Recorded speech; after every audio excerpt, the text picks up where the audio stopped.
There we go. And Been so, waiting, yeah, drinking. you did make it. I'm so glad. All right. I So made. we're gonna switch it over right now, and then we'll all come back for a nice toast when we finish with Lynn. So let's go ahead and turn it over to Lynn. Lynn? Well, a quick hello to Marika and Michelle. So good to see you guys. I miss all of our events and seeing you in person. So this is great. Great idea. Although, does everybody realize well, Michelle, you're not quite in California, but it is a little early, but it's a Friday, so it's cocktail hour somewhere around the world, right? Um, I'm in somewhere a little bit different. I didn't go local because I think I've been just dreaming about traveling so much. So first of all, for those of you who don't know me, my name is Lynn Giacomini Stray, and I am one of the founders, owners of Reyes Farmstead Cheese Company. And I will tell you that what has gotten us through so many family business days, at the end of the day, my sisters and I love to have a cocktail. So this is a cure for sure, especially during this pandemic. And I'm so excited to be here with you today. So we are known for our blue cheeses, original blue, but today I want to talk about our bay blue.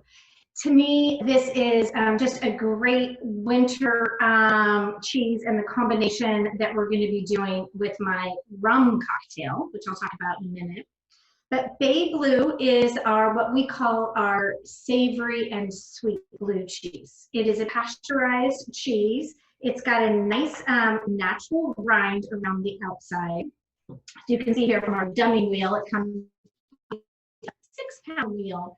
And it's a real fudgy texture cheese, so it's got some nice mouthfeel to it, as well as it has some crystals that you're getting from the proteins, those amino acids that create some crystals. So it's a little bit of a crunch to it too.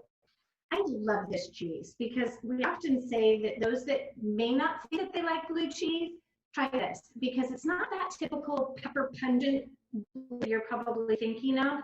This is, once again, it's savory and then sweet. And how does it become savory and sweet, as you might ask?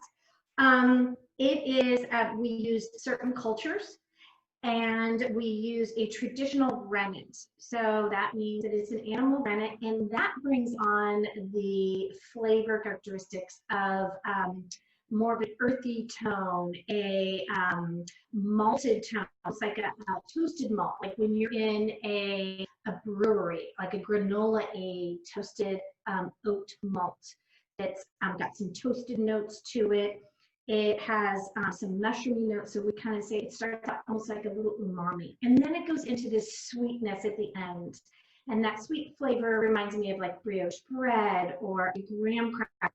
So the combination of those two is it's a candy. So it's very pleasing. It's a great cheese course cheese, and it's a great cheese just to gnaw on during the holidays with a great cocktail.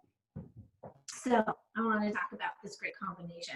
And this is the most fun of our jobs, is to really give people new experiences with our cheese. And typically we're doing a charcuterie plate or different preserves to go with it.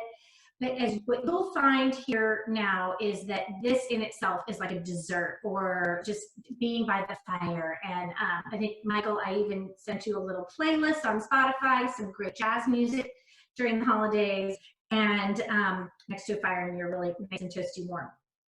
So the rum. So I chose a rum drink because I love the properties. It's got some spice to it. It has some nuttiness to it. It's got vanilla, a little cinnamon, things that's going to complement our bay very well. I chose the Zaya Grand Reserve rum. It's a 16-year-old rum.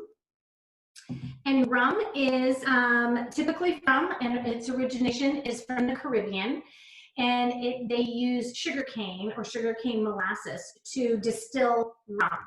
Having said that, it's not full of when you distill anything, you're really pulling out the alcohol content in it. And so it was also aged in oak barrels. So you almost have that, you can tell by the beautiful color on this. This can actually be a nice sipping rum. Typically you'll use a white rum in a cocktail, but the darker it is, it's just got a lot more depth and flavor and a little bit more spice. So this is going to be perfect for this cocktail because there's not too much in it. The cocktail that we're making today is called a rum old fashioned. So if you like old fashions, switch it up with a little rum. So let's start. I'm going to use a shaker. I love to use the shaker. Fill it with ice. A lot of ice in here. You do not have a bartending job in college. You can pretend now. It just very festive. So first we're going to start out with the rum in here. And I have my Puerto Rican glass. You can tell I'm really traveling today. So 2.5 ounces of a good rum. You don't necessarily have to have this. I think this whole thing is about 2 ounces. And a little bit more for good measure. Okay. So we've got the rum in there, 2.5 ounces of rum. And then what makes this drink really yummy is the bitters. So we're going to use a couple bitters here. First, actually, I'm going to add a little simple syrup. I too make my own simple syrup. I did pick this one up yesterday. This is stirring, so you can purchase a simple syrup.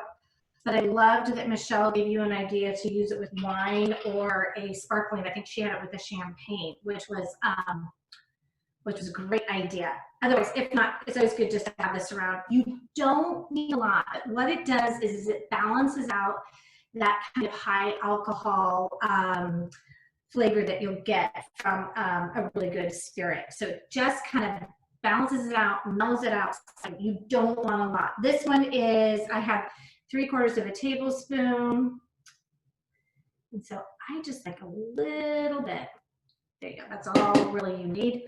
As you can see, I'm using a bar spoon, and if you saw the recipe on Michael's website, a bar spoon is obviously very long, so it's great for mixing. I'm actually going to shake this, but a lot of times recipes call for a bar spoon full of something. So it's not quite a tablespoon, and it's not quite a teaspoon. It's a bar spoon.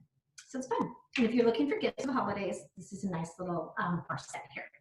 Okay, so now we have the orange bitters.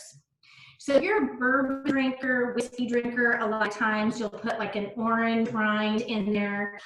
Orange goes great with dark liquors like this one. So this, I'm gonna put 2, I think I have 1.5 bar spoon of the orange bitter, and then a 3/4 of the regular bitters. So it's not, if you think you're not a bitters person, once again, the spice flavor that comes out in this and the orange in the orange bitter, it's not going to be too strong. I definitely recommend that you try this. So a little bit of this. Okay. And we have simple syrup. And then I kind of twisted this recipe a little bit, and I am adding, everybody has a spice drawer, a little allspice. You can add nutmeg, or if you have allspice, and I'm just literally just going to do a dash in there. Not much. That's it. So let's shake it.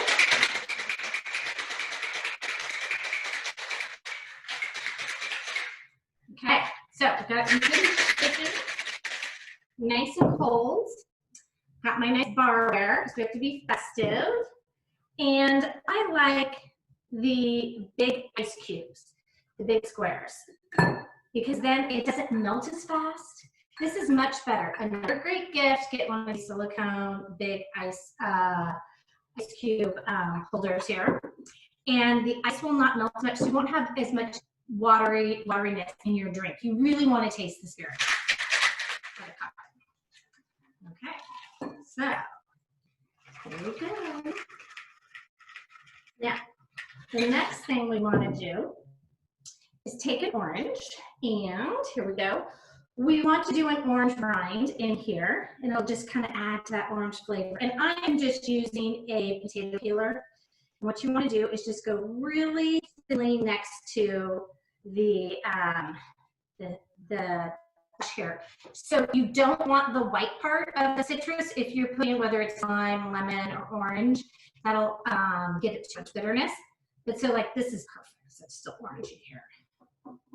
And you kind of want to twist it so you get the oils out, mix it up, and then it just looks really good. So here is your rum old fashioned.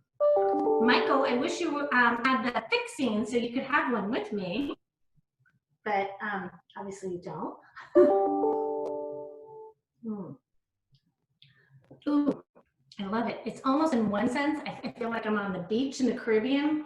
But then with the orange and a little bit of that allspice or nutmeg in there, it's just really warming. It's perfect for, you know, this type of weather. It's probably about low 50s here today. And then with the blue cheese. So you want to taste it with the Bay Blue, and it's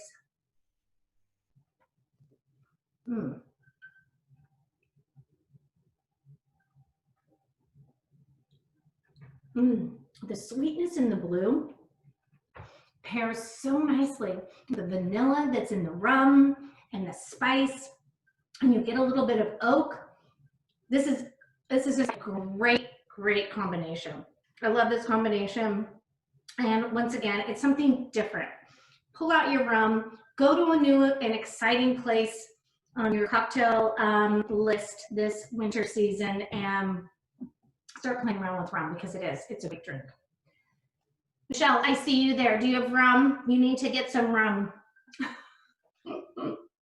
There she goes in her big bar. Yeah. Michael, what do you think? That was were you able to get all the recipes for these? Yeah, I think that is a great alternative to you know, I live by old fashions. As a matter of fact, that's what I'm gonna have right now. But I think that for the holidays, and like you said, that kind of Caribbean flavor kind of brings out a little bit more, I think, of that unique sweet flavor